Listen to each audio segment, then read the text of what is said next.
The Lives of the Caesars by Suetonius,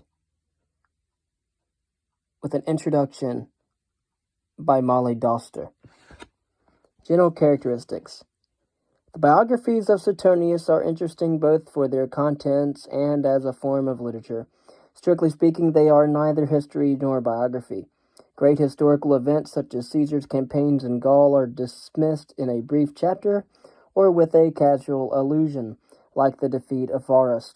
The acts of the Senate and people and the edicts of the emperors receive fuller attention but are wholly subordinate to the personal element.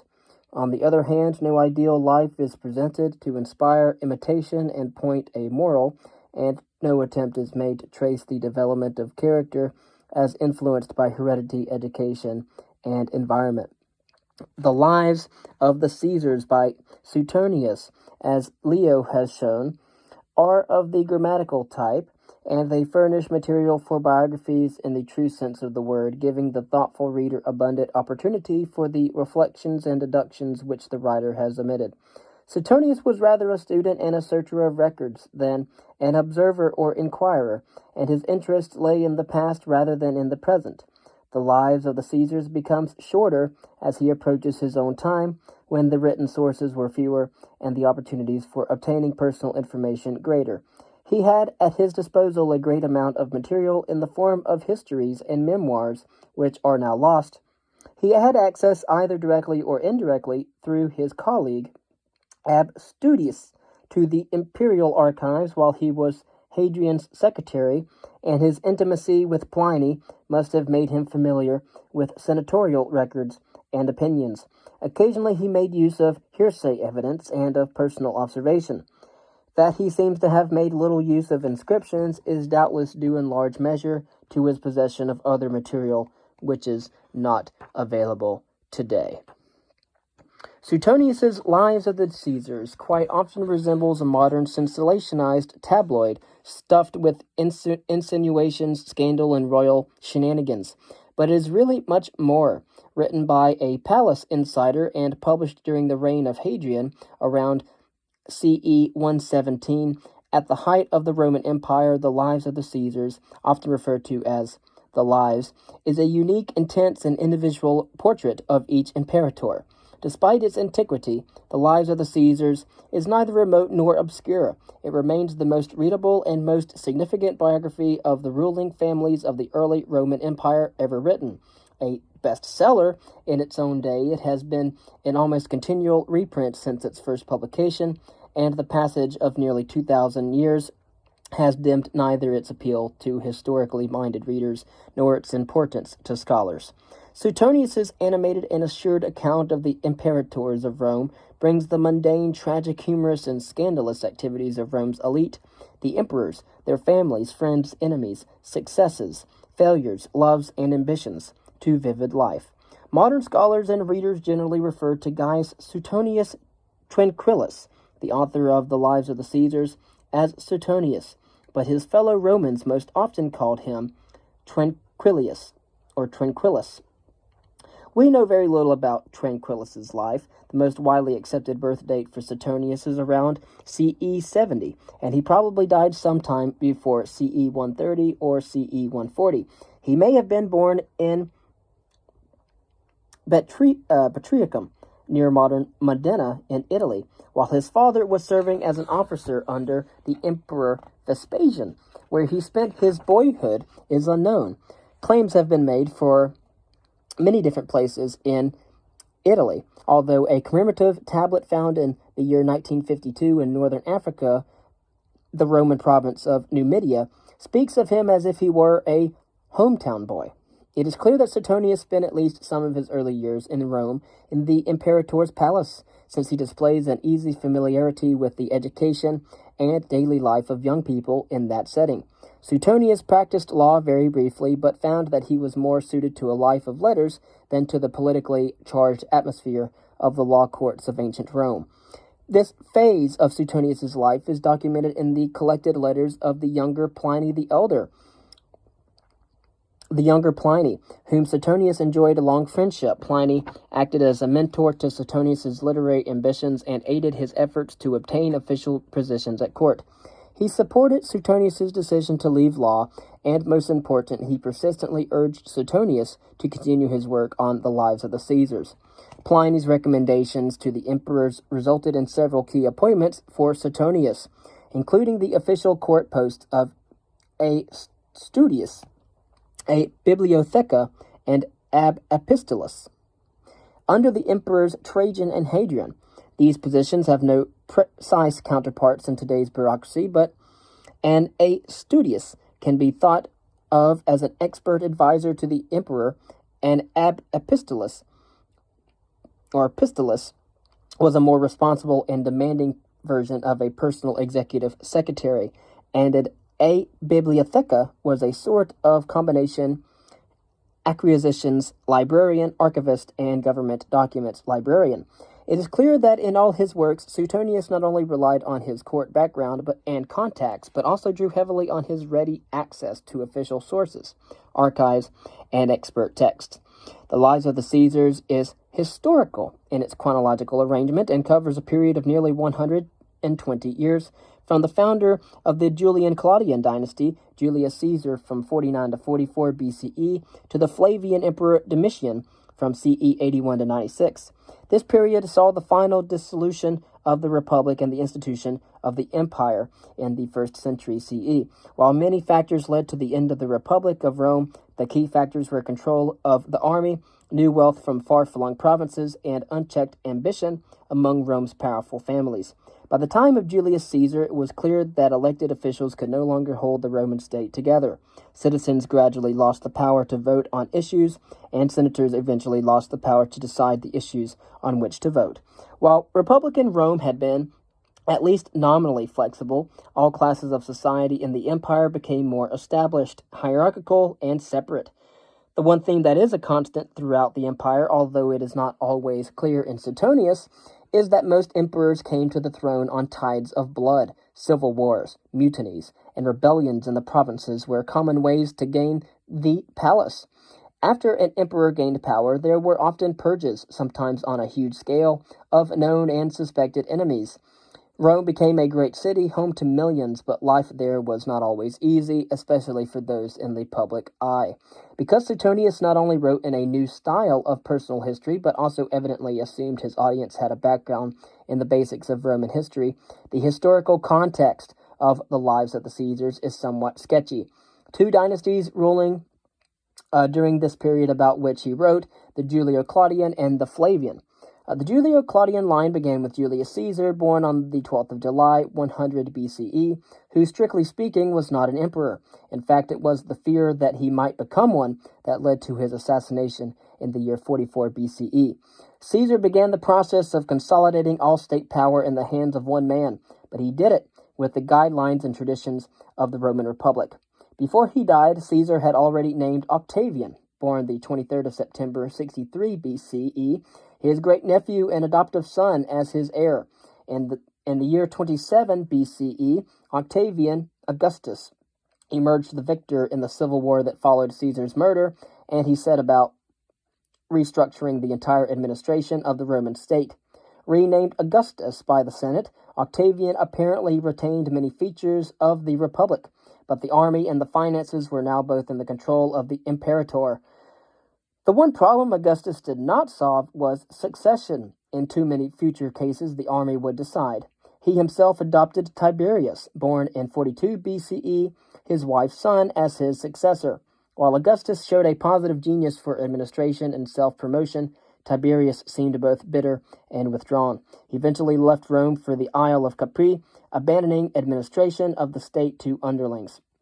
Tiberius died of natural causes in the year 37 AD, and was followed by Gaius, born the 31st of August, AD 12, nicknamed Caligula, or Little Boot, from the miniature army boots he wore while on campaign with his father in Germany. Again, it was Gaius Germanicus Augustus Caesar.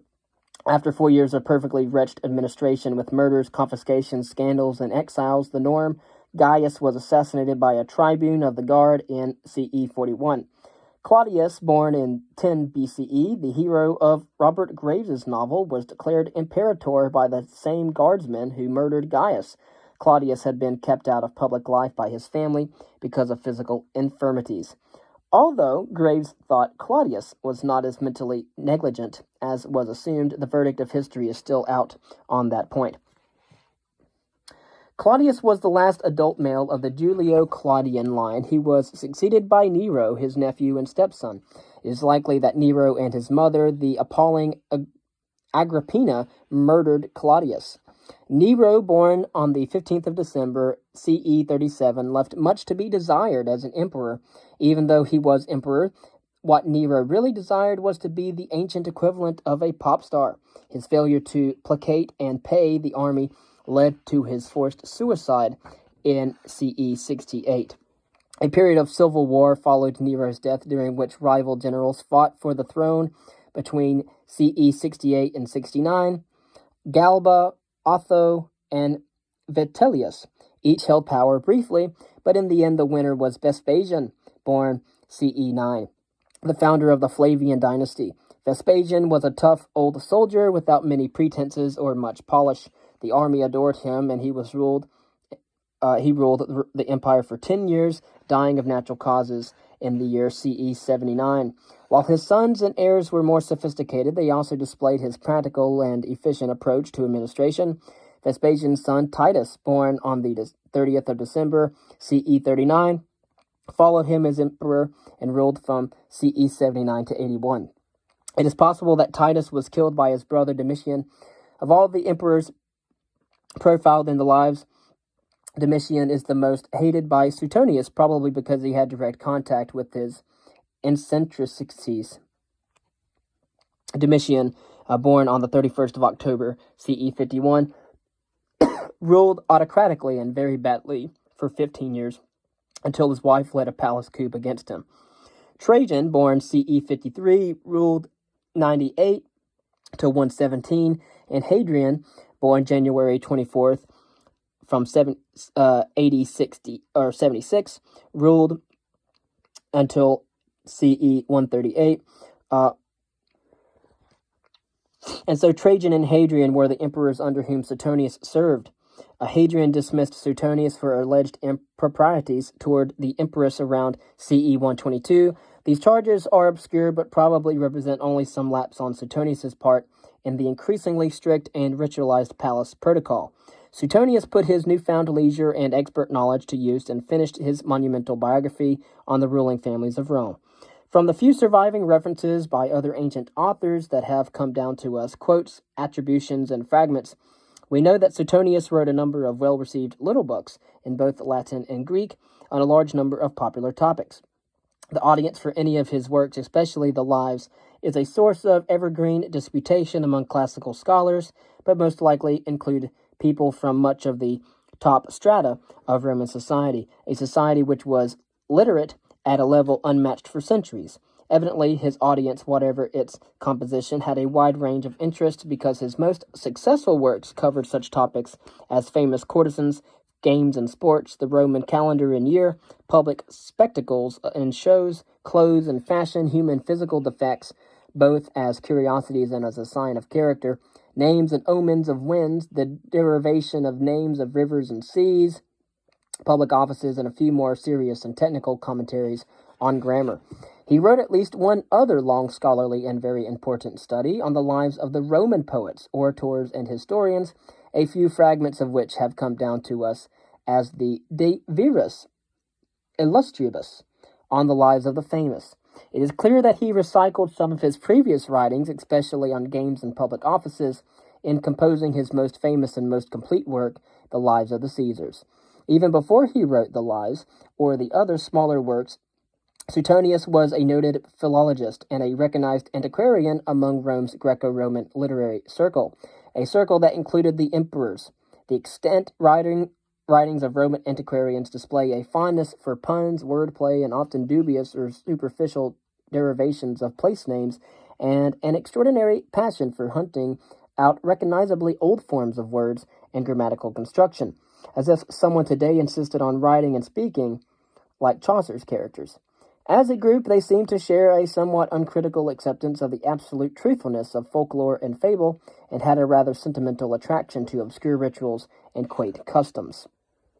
Many antiquarian authors of the early empire of Rome, such as Aulus Gellius and the elder Pliny, wrote in a sort of grab-bag fashion with information about diverse subjects thrown in wherever and whenever the author happened to remember them.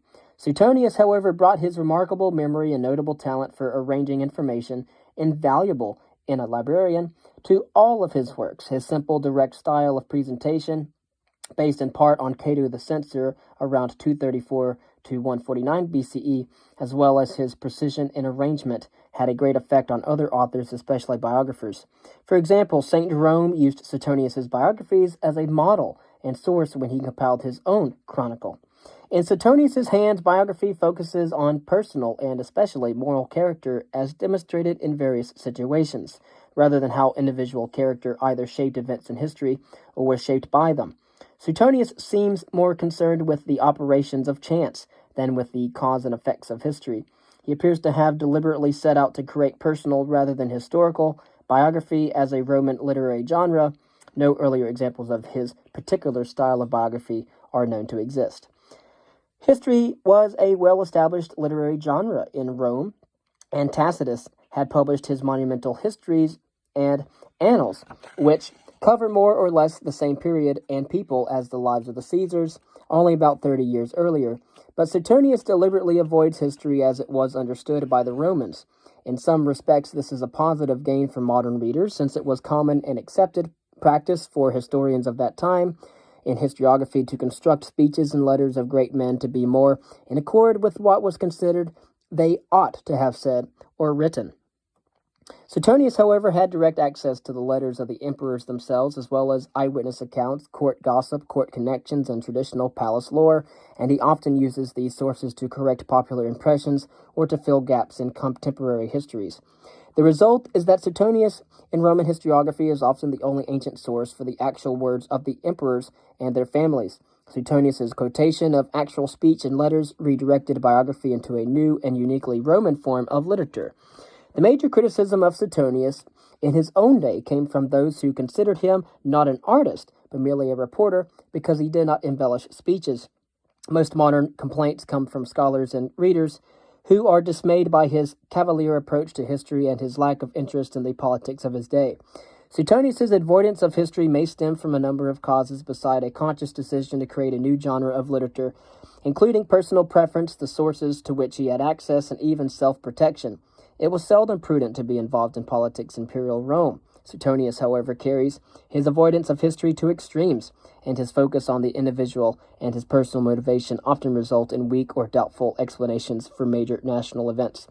In a few cases, Suetonius merely seems to repeat what today we would call urban legends. A prime example is the still widely accepted story of how Nero fiddled or played the lyre while Rome burned. Because of convincing contradictory evidence, most modern scholars have rejected this appealing tableau. Nevertheless, Suetonius's lack of historical precision in the lives of the Caesars should seriously affect no one but a professional scholar, and it has little or no bearing on the overall importance of the text or the undeniable enjoyment of his portraits as a whole. Because life and success in ancient times were so uncertain, Suetonius's major theme is the role of chance in human affairs, the aspect of the lives of the Caesars that causes the most consternation among scholars is Suetonius's belief in astrology and its ability to predict character and events. Since there is still no reliable external means of judging character, and since Suetonius and his fellow Romans had no way to show the falsity of astrology's astronomical basis, perhaps he should be forgiven this lapse by modern scholars. Suetonius also seems to have been attracted to the idea of reading people's fortunes and character in the shape of their faces. Even at the time, this was most often seen as a sort of parlor game, but one that could have far-reaching consequences. The major point about chance and its role in Roman life is that most Romans believed the gods revealed their desires, favors, and intentions through signs, omens, and portents, and nothing was too large or too small to ignore. Although it is often claimed that emperors, among others, cynically used any sign for personal gain or advancement, Suetonius makes it clear that they just as often believed the signs themselves. If advancement could be, might be, or was influenced by chance, no one could afford to disdain any premonition, fail to use any good luck charm, or laugh off any warning. Notables in both the Republic and the Empire were also very much concerned with their reputations. In an age without credit bureaus, identification cards, or extensive public records, a man was literally who his friends and his family said he was.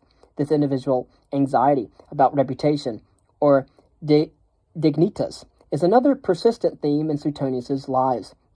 Dignitas meant more in ancient Rome than mere dignity. It encompassed a whole family's reputation and affected all political, social, and financial transactions. Dignitas was revealed in dress, bearing, mannerisms, positions, and associates. It was something deserved because of personal character. The closest modern counterpart might be the concept of face. Loss or gain in dignitas can be viewed as similar to loss of face or gain of face. Personal dignity had to be protected, gained, vindicated, and proven in every interaction between public men. As an example of how dignitas affected actions, Suetonius advances the convincing hypothesis that Julius Caesar crossed the Rubicon and plunged Rome into civil war because the alternative would have been to submit to an unrecoverable loss of dignitas or dignitas. Chance, personal dignity, and the desire for honor all played a role in the rise and fall of personal character as shown by each imperator in the lives. Occasionally, Suetonius's lack of historicity forces him into simplistic and mistaken positions, but taking each portrait as an exposition of character rather than as a judgment of history, he at least displays a fresh and unique viewpoint. Suetonius was not concerned with wars, politics, law, or the sweep of history. As an antiquarian and as an archivist, he consistently shows a preference for the maintenance or even reinstatement of old customs, practices, and rituals. It is on the basis of whenever a given emperor built on or destroyed established Roman customs that Suetonius awards marks and states which emperor was good or bad. Above all else, he asks the question, quote, "What sort of man was he?" End quote. It is Suetonius's concern with the life of the individual, his petty as well as great actions, that has kept the lives of the Caesars fresh, absorbing, and entertaining for nearly 2,000 years. Molly Doster holds a Ph.D. in ancient history from Texas Tech University. Her area of specialization is Republican Rome, and she has taught at Ohio University and Texas Tech University.